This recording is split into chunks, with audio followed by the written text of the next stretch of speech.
ইনশাআল্লাহ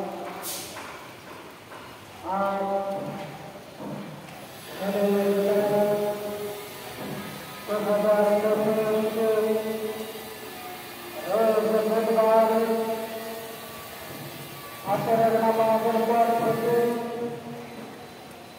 সবার বেসরকারি মাদ্রাসা মসজিদ প্রাঙ্গণে বাংলাদেশ মুজাহিদ কমিটি আবার থানা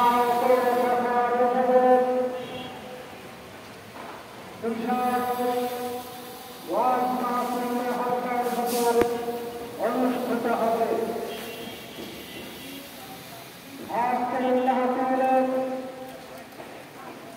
আমাদের উদ্দেশ্যে গুরুত্বপূর্ণ একটি হস্তক্ষেপ করবেন বাংলার মানুষের রাজনৈতিক রাহবার আগামী ইসলামী বিপ্লবের অন্যতম সুপারস্টার